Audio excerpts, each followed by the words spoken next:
गीता मानव मात्र का धर्म शास्त्र है। महर्षि वेदव्यास। श्री कृष्णकालीन महर्षि वेदव्यास से पूर्व कोई भी शास्त्र पुस्तक के रूप में उपलब्ध नहीं था। श्रुत ज्ञान की इस परंपरा को तोड़ते हुए उन्होंने 4 वेद, ब्रह्म सूत्र, महाभारत, भागवत एवं गीता जैसे ग्रंथों में पूर्व संचित भौतिक एवं आध्यात्मिक ज्ञान राशि को संकलित कर अंत में स्वयं ही निर्णय दिया कि गीता भली प्रकार मनन करके हृदय में धारण करने योग्य है, जो पद्मनाभ भगवान के श्रीमुख से निःसृत वाणी है।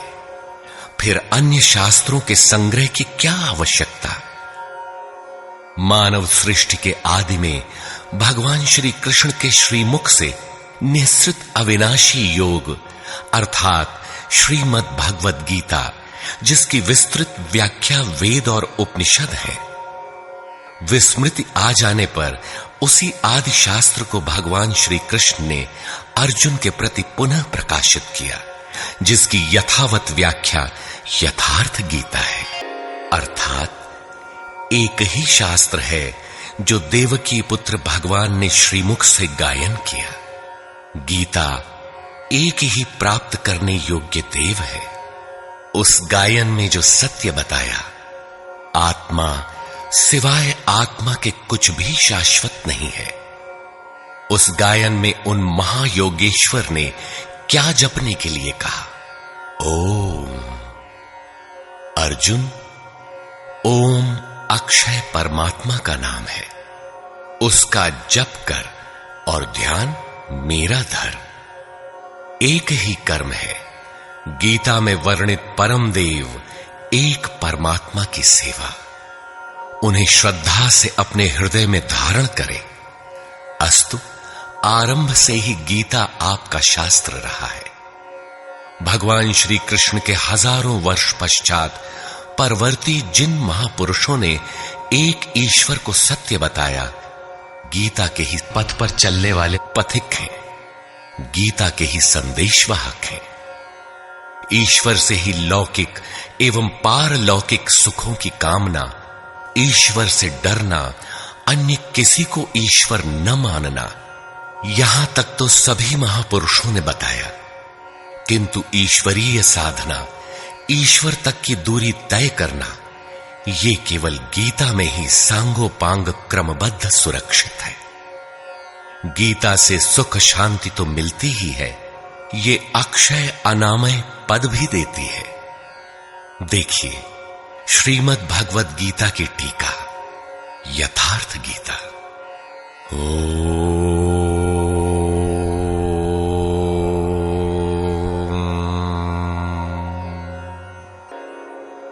धर्म सिद्धांत 1। सभी प्रभु के पुत्र, सभी मानव ईश्वर की संतान है, मेरे विशुद्ध अंश है।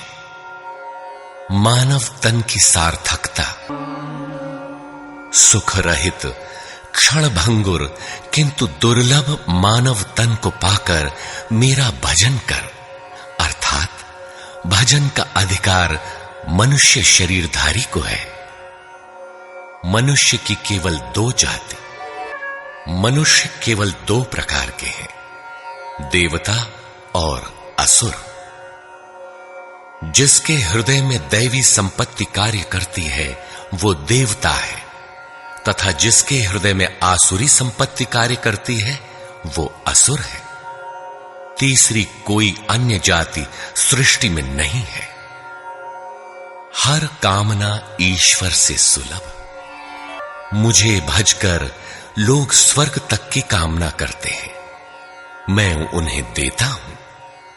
अर्थात सब कुछ एक परमात्मा से सुलभ है। भगवान की शरण से पापों का नाश, संपूर्ण पापियों से अधिक पाप करने वाला भी ज्ञान रूपी नौका द्वारा निस्संदेह पार हो जाएगा। ज्ञान, आत्मा के आधिपत्य में आचरण, तत्व के अर्थ रूप मुझ परमात्मा का प्रत्यक्ष दर्शन ज्ञान है, और इसके अतिरिक्त जो कुछ भी है अज्ञान है। अतः ईश्वर की प्रत्यक्ष जानकारी ही ज्ञान है। भजन का अधिकार सबको। अत्यंत दुराचारी भी मेरा भजन करके शीघ्र ही धर्मात्मा हो जाता है एवं सदा रहने वाली शाश्वत शांति को प्राप्त कर लेता है। अतः धर्मात्मा वो है जो एक परमात्मा के प्रति समर्पित है और भजन करने का अधिकार दुराचारी तक को है। भगवत पथ में बीज का नाश नहीं। धर्म अर्थात आत्मदर्शन की क्रिया का स्वल्प आचरण भी जन्म मरण के महान भय से उद्धार करने वाला होता है। धर्म अपरिवर्तनशील है। ईश्वर का निवास। ईश्वर सभी भूत प्राणियों के हृदय में रहता है, तो शरण किसकी जाए? संपूर्ण भाव से उस हृदयस्थ एक परमात्मा की शरण में जाओ, जिसकी कृपा से तू परम शांति शाश्वत परम धाम को प्राप्त होगा। यज्ञ संपूर्ण इंद्रियों के व्यापार को, मन की चेष्टाओं को ज्ञान से प्रकाशित हुई आत्मा में संयम रूपी योगाग्नि में हवन करते हैं। बहुत से योगी श्वास को प्रश्वास में हवन करते हैं और बहुत से प्रश्वास को श्वास में। इससे उन्नत अवस्था होने पर अन्य श्वास प्रश्वास की गति रोककर प्राणायाम परायण हो जाते हैं। इस प्रकार योग साधना की विधि विशेष का नाम यज्ञ है। उस यज्ञ को कार्य रूप देना कर्म है। कर्म इस प्रकार बहुत से यज्ञ, जैसे श्वास का प्रश्वास में हवन, प्रश्वास का श्वास में हवन, श्वास प्रश्वास का निरोध कर प्राणायाम के परायण होना इत्यादि यज्ञ जिस आचरण से पूर्ण होता है, उस आचरण का नाम कर्म है। कर्म माने आराधना, कर्म माने चिंतन। योग साधना पद्धति का नाम यज्ञ है। विकर्म, विकर्म का अर्थ विकल्प शून्य कर्म है। प्राप्ति के पश्चात महापुरुषों के कर्म विकल्प शून्य होते हैं।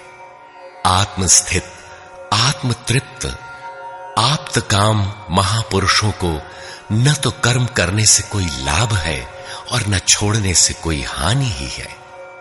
फिर भी वे पीछे वालों के हित के लिए कर्म करते हैं। ऐसा कर्म विकल्प शून्य है, विशुद्ध है, और यही कर्म विकर्म कहलाता है। यज्ञ करने का अधिकार। यज्ञ न करने वालों को दोबारा मनुष्य शरीर भी नहीं मिलता। अर्थात यज्ञ करने का अधिकार उन सब को है जिन्हें मनुष्य शरीर मिला है। ईश्वर देखा जा सकता है। अनन्य भक्ति के द्वारा मैं प्रत्यक्ष देखने, जानने तथा प्रवेश करने के लिए भी सुलभ हूं। इस अविनाशी आत्मा को कोई विरला ही आश्चर्य की तरह देखता है, आश्चर्य की तरह उपदेश करता है, और कोई विरला ही इसे आश्चर्य की तरह सुनता है। अर्थात ये प्रत्यक्ष दर्शन है। आत्मा ही सत्य है, सनातन है। ये आत्मा सर्वव्यापक, अचल, स्थिर रहने वाला और सनातन है। आत्मा ही सत्य है। विधाता और उससे उत्पन्न सृष्टि नश्वर है। ब्रह्मा और उससे निर्मित सृष्टि, देवता और दानव दुखों की खानी, क्षणभंगुर और नश्वर है। किंतु मेरा भक्त कभी नष्ट नहीं होता। भजन एक परमात्मा का करना चाहिए। देव पूजा, कामनाओं से जिनकी बुद्धि आक्रांत है, ऐसे मूढ़ बुद्धि ही परमात्मा के अतिरिक्त अन्य देवताओं की पूजा करते हैं। देवताओं को पूजने वाला मेरी ही पूजा करता है, किंतु वह पूजन अविधि पूर्वक है, इसलिए नष्ट हो जाता है। अर्जुन, शास्त्र विधि को त्याग कर भजने वाले सात्विक श्रद्धा वाले देवताओं को, राजस पुरुष यक्ष राक्षसों को और तामस पुरुष भूत प्रेतों को पूजते हैं, किंतु वे शरीर रूप से स्थित भूत समुदाय और अंतर्यामी रूप में स्थित मुझ परमात्मा को कृश करने वाले हैं। उनको तू असुर जान, अर्थात देवताओं को पूजने वाले भी आसुरी वृत्ति के अंतर्गत है। अधम, जो यज्ञ की नियत विधि छोड़ कल्पित विधियों से यजन करते हैं, वे ही क्रूर कर्मी, पापाचारी तथा मनुष्यों में अधम है, अन्य कोई अधम नहीं है। नियत विधि क्या है?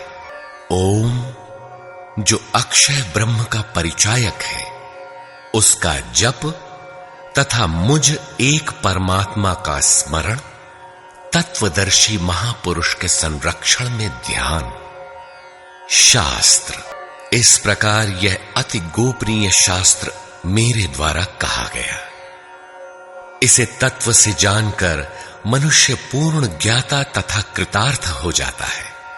अतः योगेश्वर श्री कृष्ण की यह वाणी स्वयं में पूर्ण शास्त्र है। कर्तव्य और अकर्तव्य के निर्धारण में शास्त्र ही प्रमाण है। अतः गीता में निर्धारित विधि से आचरण करें।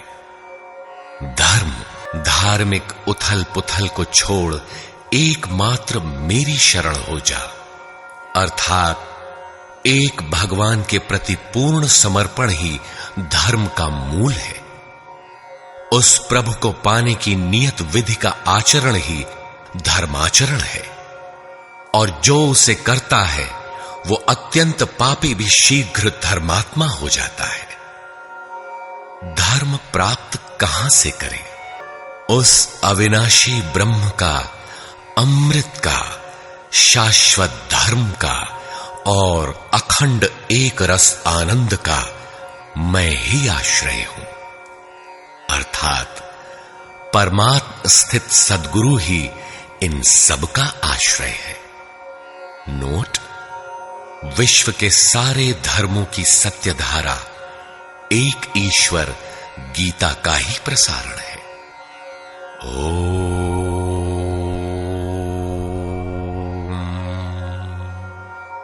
प्राक कथन। वस्तुतः गीता पर टीका लिखने की अब कोई आवश्यकता प्रतीत नहीं होती, क्योंकि इस पर सहस्त्रों टीकाएं लिखी जा चुकी हैं, जिनमें 50 तो केवल संस्कृत में ही है। गीता को लेकर 50 मत है, जबकि सबकी आधारशिला एकमात्र गीता है। योगेश्वर श्री कृष्ण ने तो कोई एक बात कही होगी, फिर यह मतभेद क्यों? वस्तुतः वक्ता एक ही बात कहता है, किंतु श्रोता यदि 10 बैठे हों तो 10 प्रकार के आशय ग्रहण करते हैं। व्यक्ति की बुद्धि पर तामसी, राजसी अथवा सात्विक गुणों का जितना प्रभाव है, उसी स्तर से उस वार्ता को पकड़ पाता है, इससे आगे वो समझ नहीं पाता। अतः मतभेद स्वाभाविक है। विभिन्न मतवादों से और कभी कभी एक ही सिद्धांत को अलग अलग काल और भाषाओं में व्यक्त करने से साधारण मनुष्य संशय में पड़ जाता है। बहुत सी टीकाओं के बीच वह सत्य धारा भी प्रवाहित है, किंतु शुद्ध अर्थ वाली एक टीका हजारों टीकाओं के बीच रख दी जाए तो उनमें यह पहचानना कठिन हो जाता है कि यथार्थ कौन है। वर्तमान काल में गीता की बहुत सी टीकाएं हो गई हैं। सभी अपनी अपनी सत्यता का उद्घोष करती हैं, किंतु गीता के शुद्ध अर्थ से वे बहुत दूर हैं। निस्संदेह कुछ महापुरुषों ने सत्य का स्पर्श भी किया, किंतु कतिपय कारणों से वे उसे समाज के समक्ष प्रस्तुत न कर सके। श्री कृष्ण के आशय को हृदयंगम न कर पाने का मूल कारण है कि वे एक योगी थे। श्री कृष्ण जिस स्तर की बात करते हैं, क्रमशः चलकर उसी स्तर पर खड़ा होने वाला कोई महापुरुष ही अक्षरशः बता सकेगा कि श्री कृष्ण ने जिस समय गीता का उपदेश दिया था उस समय उनके मनोगत भाव क्या थे। मनोगत समस्त भाव कहने में नहीं आते, कुछ तो कहने में आ पाते हैं, कुछ भाव भंगिमा से व्यक्त होते हैं और शेष पर्याप्त क्रियात्मक हैं, जिन्हें कोई पथिक चलकर ही जान सकता है। जिस स्तर पर श्री कृष्ण थे, क्रमशः चलकर उसी अवस्था को प्राप्त महापुरुष ही जानता है कि गीता क्या कहती है। वह गीता की पंक्तियां ही नहीं दोहराता, बल्कि उनके भावों को भी दर्शा देता है, क्योंकि जो दृश्य श्री कृष्ण के सामने था वही उस वर्तमान महापुरुष के समक्ष भी है। इसलिए वो देखता है, दिखा देगा, आप में जागृत भी कर देगा, उस पथ पर चला भी देगा। पूज्य श्री परमहंस जी महाराज भी उसी स्तर के महापुरुष थे। उनकी वाणी तथा अंतः प्रेरणा से मुझे गीता का जो अर्थ मिला उसी का संकलन यथार्थ गीता है। इसमें मेरा अपना कुछ भी नहीं है, यह क्रियात्मक है। साधन अपनाने वाले प्रत्येक पुरुष को इसी परिधि से गुजरना होगा। जब तक वो इससे अलग है तब तक स्पष्ट है कि वो साधन नहीं करता, किसी न किसी प्रकार की लकीर अवश्य पीटता है। अतः किसी महापुरुष की शरण ले। श्री कृष्ण ने किसी अन्य सत्य को नहीं बताया, बल्कि कहा, ऋषिभिर बहुधा गीतम। ऋषियों ने अनेकों बार जिसका गायन किया है वही कहने जा रहा हूं। उन्होंने यह नहीं कहा कि उस ज्ञान को केवल मैं ही जानता हूं या मैं ही बताऊंगा, बल्कि कहा, किसी तत्वदर्शी के पास जाओ, निष्कपट भाव से सेवा करके उस ज्ञान को प्राप्त करो। श्री कृष्ण ने महापुरुषों द्वारा शोधित सत्य को ही उद्घाटित किया है। गीता सुबोध संस्कृत में है। यदि अन्वयार्थ ही लें तो गीता का अधिकांश आप स्वयं हृदयंगम कर सकेंगे, किंतु आप ज्यों का त्यों अर्थ नहीं लेते। उदाहरण के लिए श्री कृष्ण ने स्पष्ट कहा कि यज्ञ की प्रक्रिया ही कर्म है, फिर भी आप कहते हैं कि खेती करना कर्म है।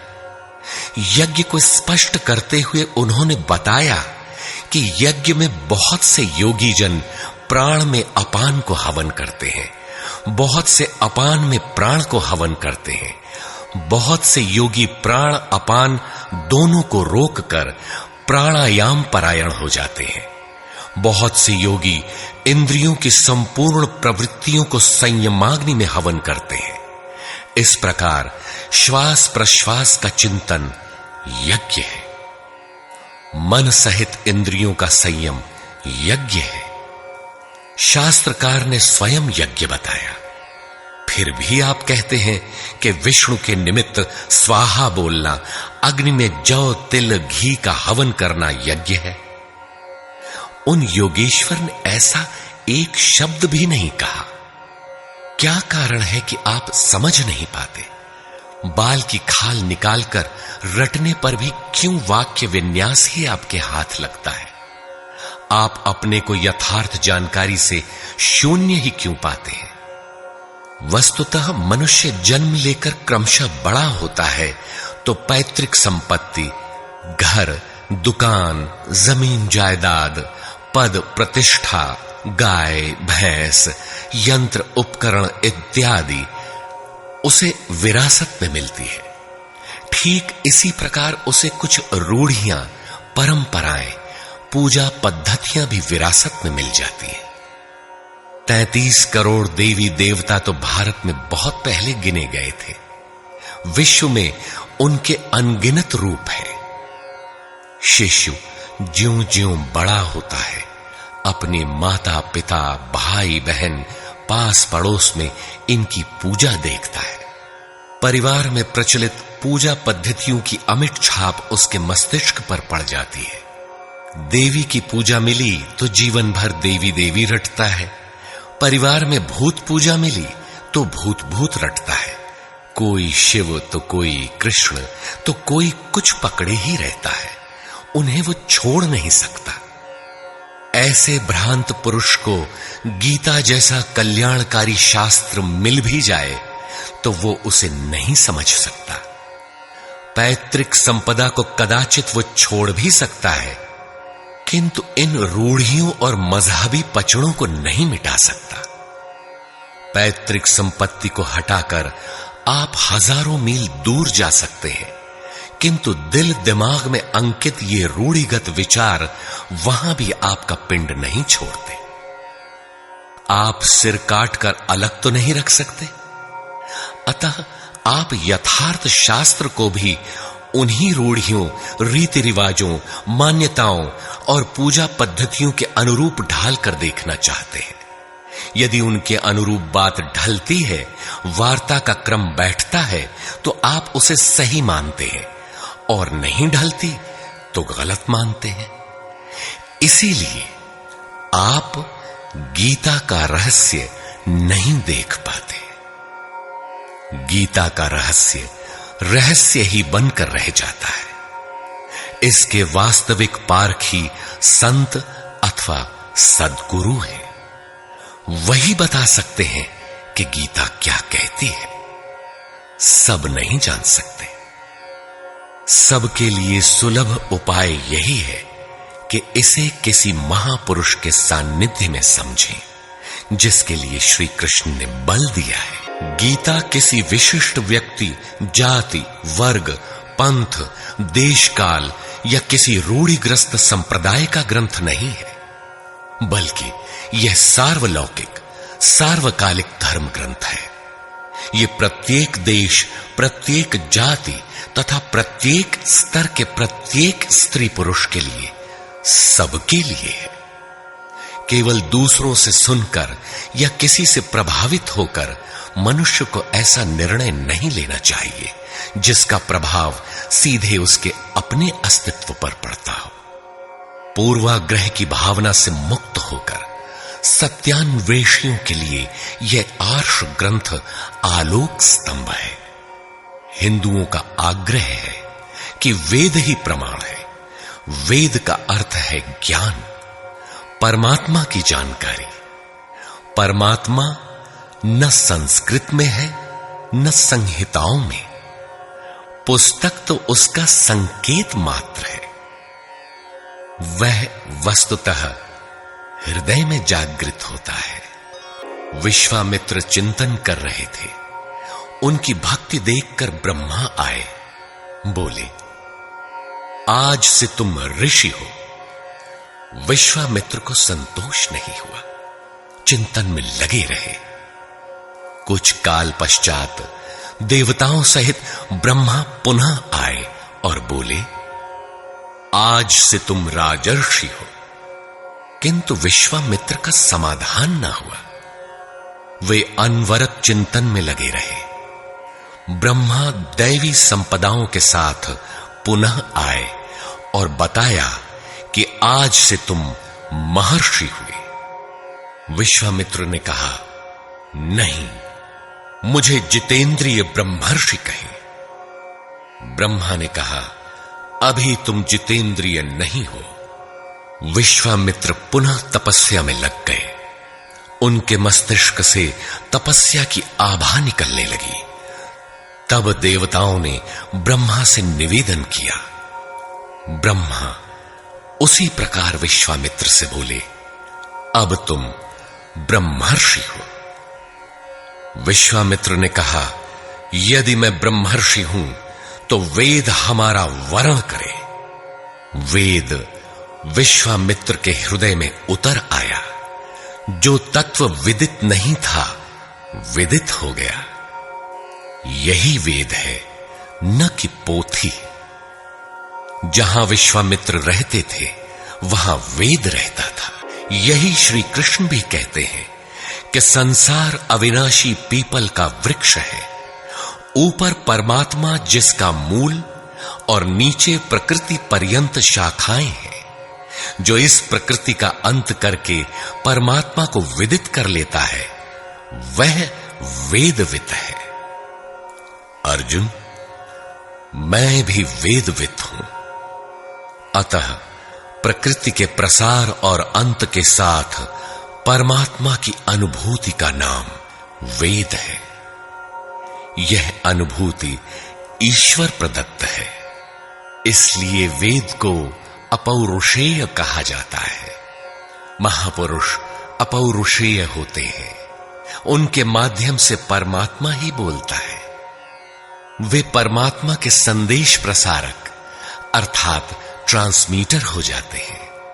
केवल शब्द ज्ञान के आधार पर उनकी वाणी में निहित यथार्थ को परखा नहीं जा सकता।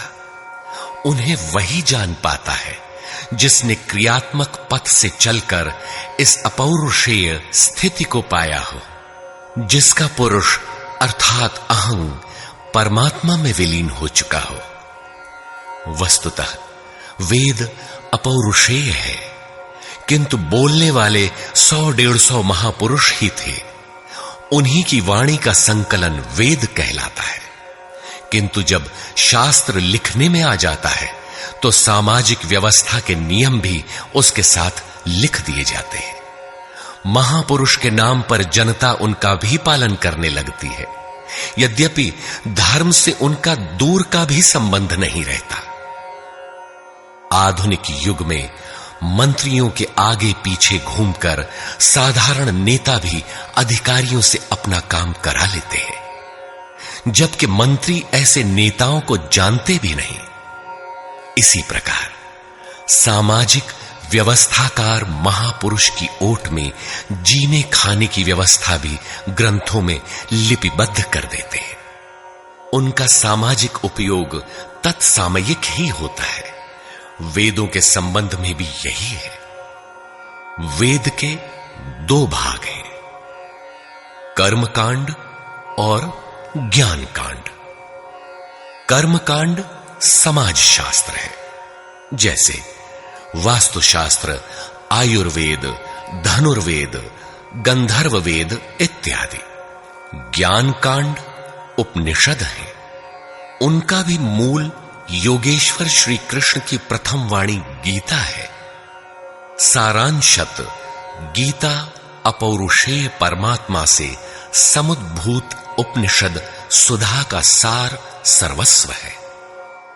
इसी प्रकार प्रत्येक महापुरुष जो परम तत्व को प्राप्त कर लेता है, स्वयं में धर्म ग्रंथ है। उसकी वाणी का संकलन विश्व में कहीं भी हो, शास्त्र कहलाता है। किंतु कतिपय धर्मावलंबियों का यह कथन है कि जितना कुरान में लिखा है उतना ही सच है। अब कुरान नहीं उतरेगा। ईसा मसीह पर विश्वास किए बिना स्वर्ग नहीं मिल सकता। वह ईश्वर का इकलौता बेटा था। अब ऐसा महापुरुष नहीं हो सकता। उनकी रूढ़िवादिता है। यदि उसी तत्व को साक्षात कर लिया जाए तो वही बात फिर होगी। गीता सार्वभौम है। धर्म के नाम पर प्रचलित विश्व के समस्त धर्म ग्रंथों में गीता का स्थान अद्वितीय है। यह स्वयं में धर्मशास्त्र ही नहीं, बल्कि अन्य धर्म ग्रंथों में निहित सत्य का मानदंड भी है। गीता वह कसौटी है जिस पर प्रत्येक धर्म ग्रंथ में अनुस्यूत सत्य अनावृत हो उठता है। परस्पर विरोधी कथनों का समाधान निकल आता है। प्रत्येक धर्म ग्रंथ में संसार में जीने खाने की कला और कर्म कांडों का बाहुल्य है। जीवन को आकर्षक बनाने के लिए उन्हें करने तथा न करने के रोचक भयानक वर्णनों से धर्म ग्रंथ भरे पड़े हैं।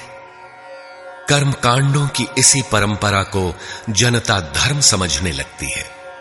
जीवन निर्वाह की कला के लिए निर्मित पूजा पद्धतियों में देश काल और परिस्थितियों के अनुसार परिवर्तन स्वाभाविक है। धर्म के नाम पर समाज में कलह का यही एकमात्र कारण है। गीता इन क्षणिक व्यवस्थाओं से ऊपर उठकर आत्मिक पूर्णता में प्रतिष्ठित करने का क्रियात्मक अनुशीलन है, जिसका एक भी श्लोक भौतिक जीवन यापन के लिए नहीं है। इसका प्रत्येक श्लोक आपसे आंतरिक युद्ध आराधना की मांग करता है।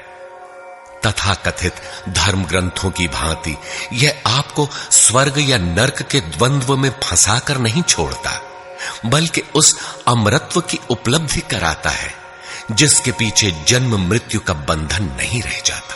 प्रत्येक महापुरुष की अपनी शैली और कुछ अपने विशिष्ट शब्द होते हैं। योगेश्वर श्री कृष्ण ने भी गीता में कर्म, यज्ञ, वर्ण संकर, युद्ध, क्षेत्र, ज्ञान इत्यादि शब्दों पर बार बार बल दिया है। इन शब्दों का अपना आशय है और पुनरावृत्ति में भी इनका अपना सौंदर्य है। हिंदी रूपांतरण में इन शब्दों को उसी आशय में लिया गया है तथा आवश्यक स्थलों की व्याख्या भी की गई है। गीता के आकर्षण निम्नलिखित प्रश्न हैं, जिनका आशय आधुनिक समाज खो चुका है। वे इस प्रकार हैं जिन्हें यथार्थ गीता में आप पाएंगे। श्री कृष्ण एक योगेश्वर थे। सत्य, आत्मा ही सत्य है। सनातन, आत्मा सनातन है, परमात्मा सनातन है। सनातन धर्म परमात्मा से मिलाने वाली क्रिया है। युद्ध दैवी एवं आसुरी संपदाओं का संघर्ष युद्ध है। ये अंतःकरण की दो प्रवृत्तियां हैं। इन दोनों का मिटना परिणाम है। युद्ध स्थान यह मानव शरीर और मन सहित इंद्रियों का समूह युद्ध स्थल है। ज्ञान परमात्मा की प्रत्यक्ष जानकारी ज्ञान है। योग संसार के संयोग वियोग से रहित अव्यक्त ब्रह्म के मिलन का नाम योग है। ज्ञान योग आराधना ही कर्म है। अपने पर निर्भर होकर कर्म में प्रवृत्त होना ज्ञान योग है। निष्काम कर्म योग इष्ट पर निर्भर होकर समर्पण के साथ कर्म में प्रवृत्त होना निष्काम कर्म योग है। श्री कृष्ण ने किस सत्य को बताया? श्री कृष्ण ने उसी सत्य को बताया जिसको तत्वदर्शियों ने पहले देख लिया था और आगे भी देखेंगे। यज्ञ साधना की विधि विशेष का नाम यज्ञ है। कर्म यज्ञ को कार्य रूप देना ही कर्म है। वर्ण आराधना की एक ही विधि जिसका नाम कर्म है। जिसको 4 श्रेणियों में बांटा है वही 4 वर्ण है। ये एक ही साधक का ऊंचा नीचा स्तर है, न कि जाति। वर्ण संकर परमात्म पथ से च्युत होना, साधन में भ्रम उत्पन्न हो जाना वर्ण संकर है। मनुष्य की श्रेणी अंतःकरण के स्वभाव के अनुसार मनुष्य 2 प्रकार का होता है। एक देवताओं जैसा, दूसरा असुरों जैसा। यही मनुष्य की 2 जातियां हैं जो स्वभाव द्वारा निर्धारित हैं और यह स्वभाव घटता बढ़ता रहता है। देवता हृदय देश में परम देव परमात्मा का देवत्व अर्जित कराने वाले गुणों का समूह है। वाह्य देवताओं की पूजा कामनाओं से जिनकी बुद्धि आक्रांत है, ऐसे अविवेकी और मूढ़ बुद्धि की देन है। वे मेरे ही पुजारी हैं, किंतु अविधि पूर्वक है। अवतार व्यक्ति के हृदय में होता है, बाहर नहीं। विराट दर्शन योगी के हृदय में ईश्वर के द्वारा दी गई अनुभूति है। भगवान साधक में दृष्टि बनकर खड़े हों तभी दिखाई पड़ते हैं। पूजनीय देव इष्ट, एकमात्र परात्पर ब्रह्म ही पूजनीय देव है। उसे खोजने का स्थान हृदय देश है। उसकी प्राप्ति का स्रोत उसी अव्यक्त स्वरूप में स्थित प्राप्ति वाले महापुरुष के द्वारा है। अब इनमें से योगेश्वर श्री कृष्ण का स्वरूप समझने के लिए अध्याय 3 तक आपको पढ़ना होगा और अध्याय 13 तक आप स्पष्ट समझने लगेंगे कि श्री कृष्ण योगी थे। अध्याय 2 से ही सत्य निखर जाएगा। सनातन और सत्य एक दूसरे के पूरक है। ये अध्याय 2 से ही स्पष्ट होगा, वैसे पूर्ति पर्यंत चलेगा। युद्ध अध्याय 4 तक स्पष्ट होने लगेगा। 11 तक संशय निर्मूल हो जाएगा। वैसे अध्याय 16 तक देखना चाहिए। युद्ध स्थल के लिए अध्याय 13 बार बार देखें। ज्ञान अध्याय 4 से स्पष्ट होगा तथा अध्याय 13 में भली प्रकार समझ में आएगा कि प्रत्यक्ष दर्शन का नाम ज्ञान है। योग अध्याय 6 तक आप समझ सकेंगे। वैसे पूर्ति पर्यंत योग के विभिन्न अंशों की परिभाषा है। ज्ञान योग अध्याय 3 से 6 तक स्पष्ट हो जाएगा। आगे देखने की कोई विशेष आवश्यकता नहीं है। निष्काम कर्म योग अध्याय 2 से आरंभ होकर पूर्ति पर्यंत है। यज्ञ आप अध्याय 3 से 4 तक पढ़ें, स्पष्ट हो जाएगा। कर्म का नाम अध्याय 2/39 में प्रथम बार लिया गया है। इसी श्लोक से अध्याय 4 तक पढ़ लें तो स्पष्ट हो जाएगा कि कर्म का अर्थ आराधना भजन क्यों है। अध्याय 16 और 17 यह विचार स्थिर कर देता है कि यही सत्य है। वर्ण संकर अध्याय 3 में और अवतार अध्याय 4 में स्पष्ट हो जाएगा। वर्ण व्यवस्था के लिए अध्याय 18 देखना होगा। वैसे संकेत अध्याय 3 और 4 में भी है। मनुष्य की देवासुर जातियों के लिए अध्याय 16 द्रष्टव्य है। विराट दर्शन अध्याय 10 से 11 तक स्पष्ट हो गया है। अध्याय 7, 9 और 15 में भी इस पर प्रकाश डाला गया है। अध्याय 7, 9 और 17 में बाह्य देवताओं की अस्तित्वहीनता स्पष्ट हो जाती है। परमात्मा के पूजन की स्थली हृदय देश ही है, जिसमें ध्यान, श्वास प्रश्वास के चिंतन इत्यादि की क्रियाएं जो एकांत में बैठकर की जाती है। अध्याय 3, 4, 6 और 18 में स्पष्ट है। बहुत सोचने विचारने से क्या प्रयोजन है। यदि अध्याय 6 तक ही अध्ययन कर लें तो भी यथार्थ गीता का मूल आशय आपकी समझ में आ जाएगा। गीता जीविका संग्राम का साधन नहीं, अपितु जीवन संग्राम में शाश्वत विजय का क्रियात्मक प्रशिक्षण है। इसलिए युद्ध ग्रंथ है जो वास्तविक विजय दिलाता है। किंतु गीतोक्त युद्ध तलवार, धनुष, वाण, गदा और फरसे से लड़ा जाने वाला सांसारिक युद्ध नहीं है और न इन युद्धों में शाश्वत विजय निहित है।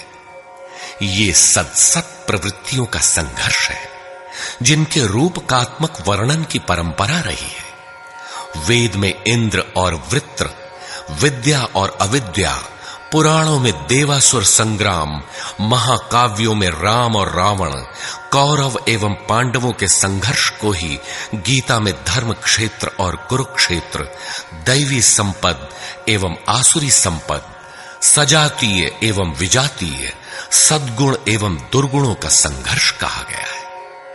यह संघर्ष जहां होता है वह स्थान कहां है? गीता का धर्म क्षेत्र और कुरुक्षेत्र भारत का कोई भूखंड नहीं, बल्कि स्वयं गीताकार के शब्दों में इदं शरीरम कौन्तेय क्षेत्रमित्यभिधीयते।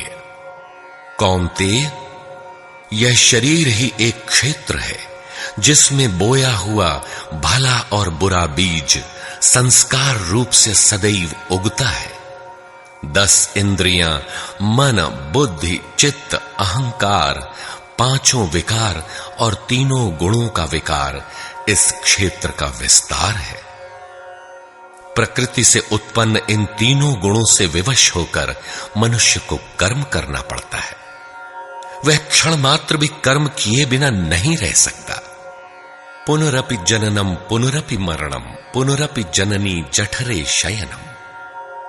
जन्म जन्मांतरों से करते ही तो बीत रहा है, यही कुरुक्षेत्र है। सद्गुरु के माध्यम से साधना के सही दौर में पड़कर साधक जब परम धर्म परमात्मा की ओर अग्रसर होता है, तब यह क्षेत्र धर्म क्षेत्र बन जाता है। यह शरीर ही क्षेत्र है। इसी शरीर के अंतराल में अंतःकरण की 2 प्रवृत्तियां पुरातन हैं, दैवी संपद और आसुरी संपद। दैवी संपद में है पुण्य रूपी पांडु और कर्तव्य रूपी कुंती। पुण्य जागृत होने से पहले मनुष्य जो कुछ भी कर्तव्य समझकर करता है, अपनी समझ से वह कर्तव्य ही करता है, किंतु उससे कर्तव्य होता नहीं, क्योंकि पुण्य के बिना कर्तव्य को समझा ही नहीं जा सकता। कुंती ने पांडु से संबंध होने से पूर्व जो कुछ भी अर्जित किया वह था कर्ण। आजीवन कुंती के पुत्रों से लड़ता रह गया। पांडवों का दुर्धर्ष शत्रु यदि कोई था तो वह था कर्ण। विजातीय कर्म ही कर्ण है, जो बंधनकारी है, जिससे परंपरागत रूढ़ियों का चित्रण होता है। पूजा पद्धतियां पिंड नहीं छोड़ती। पुण्य जागृत होने पर धर्म रूपी युधिष्ठिर, अनुराग रूपी अर्जुन, भाव रूपी भीम, नियम रूपी नकुल, सत्संग रूपी सहदेव, सात्विकता रूपी सात्यकी, काया में सामर्थ्य रूपी काशीराज, कर्तव्य के द्वारा भव पर विजय कुंती भोज इत्यादि इष्टोन्मुखी मानसिक प्रवृत्तियों का उत्कर्ष होता है, जिनकी गणना 7 अक्षौहिणी है। अक्ष दृष्टि को कहते हैं। सत्यमयी दृष्टिकोण से जिसका गठन है वह है दैवी संपद। परम धर्म परमात्मा तक की दूरी तय कराने वाली ये 7 सीढ़ियां, 7 भूमिकाएं हैं, न कि कोई गणना विशेष।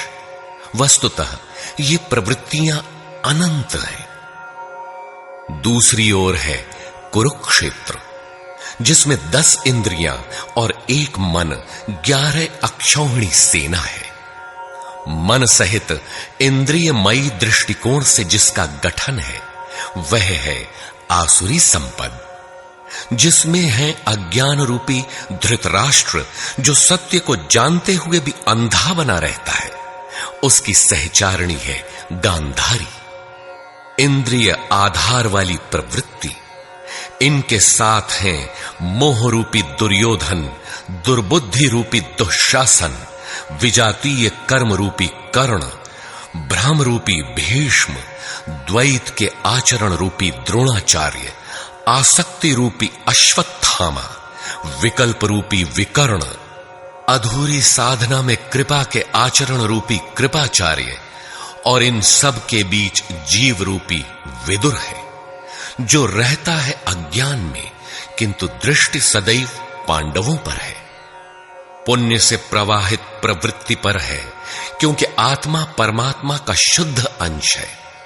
इस प्रकार आसुरी संपद भी अनंत है। क्षेत्र एक ही है, यह शरीर। इसमें लड़ने वाली प्रवृत्तियां 2 हैं। एक प्रकृति में विश्वास दिलाती है, नीच अधम योनियों का कारण बनती है, तो दूसरी परम पुरुष परमात्मा में विश्वास और प्रवेश दिलाती है। तत्वदर्शी महापुरुष के संरक्षण में क्रमशः साधन करने पर दैवी संपत्ति का उत्कर्ष और आसुरी संपत्ति का सर्वथा शमन हो जाता है।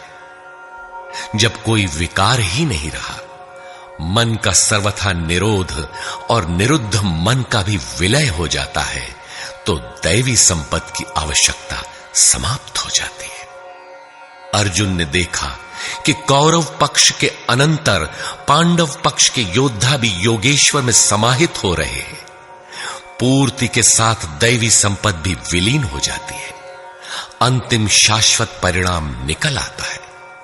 इसके पश्चात महापुरुष यदि कुछ करता है तो केवल अनुयायियों के मार्गदर्शन के लिए ही करता है। लोक संग्रह की इसी भावना से महापुरुषों ने सूक्ष्म मनोभावों का वर्णन उन्हें ठोस स्थूल रूप देकर किया है। गीता छंदोबद्ध है, व्याकरण सम्मत है, किंतु इसके पात्र प्रतीकात्मक हैं। अमूर्त योग्यताओं के मूर्त रूप मात्र है। गीता के आरंभ में 30-40 पात्रों का नाम लिया गया है, जिनमें आधे सजातीय हैं, आधे विजातीय। कुछ पांडव पक्ष के हैं, कुछ कौरव पक्ष के। विश्व रूप दर्शन के समय इनमें से 4-6 नाम पुनः आए हैं, अन्यथा संपूर्ण गीता में इन नामों की चर्चा तक नहीं है। एकमात्र अर्जुन ही ऐसा पात्र है जो आरंभ से अंत तक योगेश्वर के समक्ष है। वह अर्जुन भी केवल योग्यता का प्रतीक है, न कि व्यक्ति विशेष। गीता के आरंभ में अर्जुन सनातन कुल धर्म के लिए विकल है, किंतु योगेश्वर श्री कृष्ण ने इसे अज्ञान बताया और निर्देश दिया कि आत्मा ही सनातन है, शरीर नाशवान है, इसलिए युद्ध कर। इस आदेश से यह स्पष्ट नहीं होता कि अर्जुन कौरवों को ही मारे। पांडव पक्ष के भी शरीरधारी ही तो थे, दोनों ओर संबंधी ही तो थे। संस्कारों पर आधारित शरीर क्या तलवार से काटने पर समाप्त हो सकेगा? जब शरीर नाशवान है, जिसका अस्तित्व है ही नहीं, तो अर्जुन कौन था? श्री कृष्ण किसकी रक्षा में खड़े थे? क्या किसी शरीरधारी की रक्षा में खड़े थे? श्री कृष्ण ने कहा, जो शरीर के लिए परिश्रम करता है वह पापायु मूढ़ बुद्धि पुरुष व्यर्थ ही जीता है। यदि श्री कृष्ण किसी शरीरधारी की रक्षा में खड़े हैं, तब तो वे भी मूढ़ बुद्धि हैं, व्यर्थ ही जीने वाले हैं। वस्तुतः अनुराग ही अर्जुन है। अनुरागी के लिए महापुरुष सदैव खड़े हैं। अर्जुन शिष्य था और श्री कृष्ण एक सद्गुरु थे। विनयावनत होकर उसने कहा, धर्म के मार्ग में मोहित चित्त मैं आपसे पूछता हूं, जो श्रेय अर्थात परम कल्याणकारी हो वह उपदेश मेरे प्रति कहिए। अर्जुन श्रेय चाहता था, प्रेय अर्थात भौतिक पदार्थ नहीं। केवल कहिए ही नहीं, साधिए, संभालिए। मैं आपका शिष्य हूं, आपकी शरण में हूं। इसी प्रकार गीता में स्थान स्थान पर स्पष्ट है कि अर्जुन आर्त अधिकारी है और योगेश्वर श्री कृष्ण एक सद्गुरु हैं। वे सद्गुरु अनुरागी के साथ सदैव रहते हैं, उनका मार्गदर्शन करते हैं। जब भावुकतावश कोई व्यक्ति पूज्य महाराज जी के पास रहने का आग्रह करने लगता है, तब वे कहा करते थे, जाओ, शरीर से कहीं रहो, मन से मेरे पास आते रहो। प्रातः सायं राम शिव ओम किसी 1, 2, 2.5 अक्षर के नाम का जाप करो और मेरे स्वरूप का हृदय में ध्यान धरो। 1 मिनट भी स्वरूप पकड़ लोगे तो जिसका नाम भजन है वो मैं तुम्हें दूंगा। इससे अधिक पकड़ने लगोगे तो हृदय से रथी बनकर सदैव तुम्हारे साथ रहूंगा। जब सूरत पकड़ में आ जाती है तो इसके बाद महापुरुष इतना ही पास में रहते हैं जितना हाथ, पांव, नाक, कान इत्यादि आपके पास है। आप हजारों किलोमीटर दूर क्यों ना हो, वह सदैव समीप है। मन में विचारों के उठने से भी पहले वे मार्गदर्शन करने लग जाते हैं। अनुरागी के हृदय में वह महापुरुष सदैव आत्मा से अभिन्न होकर जागृत रहते हैं। अर्जुन अनुराग का प्रतीक। गीता के 11वें अध्याय में योगेश्वर श्री कृष्ण का ऐश्वर्य देखने पर अर्जुन अपनी क्षुद्र त्रुटियों के लिए क्षमा याचना करने लगा। श्री कृष्ण ने क्षमा किया और याचना के अनुरूप सौम्य स्वरूप में आकर कहा, अर्जुन, मेरे स्वरूप को न पहले किसी ने देखा है और न भविष्य में कोई देख सकेगा। तब तो गीता हम लोगों के लिए व्यर्थ है, क्योंकि उस दर्शन की योग्यताएं अर्जुन तक सीमित रह गईं। जबकि उसी समय संजय देख रहा था, पहले भी उन्होंने कहा, बहुत से योगी जन ज्ञान रूपी तप से पवित्र होकर मेरे साक्षात स्वरूप को प्राप्त कर चुके हैं। अंततः वे महापुरुष कहना क्या चाहते हैं? वस्तुतः अनुराग ही अर्जुन है, जो आपके हृदय की भावना विशेष है। अनुराग विहीन पुरुष न कभी पूर्व में देख सका है और न ही अनुराग विहीन पुरुष भविष्य में कभी देख सकेगा। मिले ही न रघुपति बिनु अनुरागा, किए जोग तब ज्ञान बिरागा। अतः अर्जुन एक प्रतीक है। यदि प्रतीक नहीं है तो गीता का पीछा छोड़ दें। गीता आपके लिए नहीं है, क्योंकि उस दर्शन की योग्यता अर्जुन तक ही सीमित रह गई। अध्याय के अंत में योगेश्वर निर्णय देते हैं, अर्जुन, अनन्य भक्ति और श्रद्धा द्वारा मैं इस प्रकार प्रत्यक्ष देखने के लिए, अर्थात जैसा तूने देखा, तत्व से स्पष्ट जानने के लिए और प्रवेश करने के लिए भी सुलभ हूं। अनन्य भक्ति अनुराग का ही दूसरा रूप है और यही अर्जुन का स्वरूप भी है। अर्जुन पथिक का प्रतीक है। इस प्रकार गीता के पात्र प्रतीकात्मक हैं, यथा स्थान उनका संकेत है। रहे हो कोई ऐतिहासिक श्री कृष्ण और अर्जुन, निश्चय ही हुआ हो कोई विश्व युद्ध, किंतु गीता में भौतिक युद्ध का चित्रण कदापि नहीं है। उस ऐतिहासिक युद्ध के मुहाने पर घबराया तो था अर्जुन, न कि सेना। सेना तो लड़ने को तैयार खड़ी थी। क्या गीता का उपदेश देकर श्री कृष्ण ने सव्यसाची अर्जुन को सेना की योग्यता का बनाया? वस्तुतः साधन लिखने में नहीं आता, सब कुछ पढ़ लेने के बाद भी चलना शेष ही रहता है। यही प्रेरणा यथार्थ गीता है।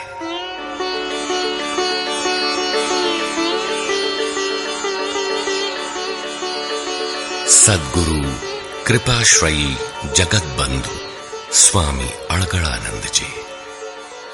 श्री गुरु पूर्णिमा 24 जुलाई 1983 ईस्वी।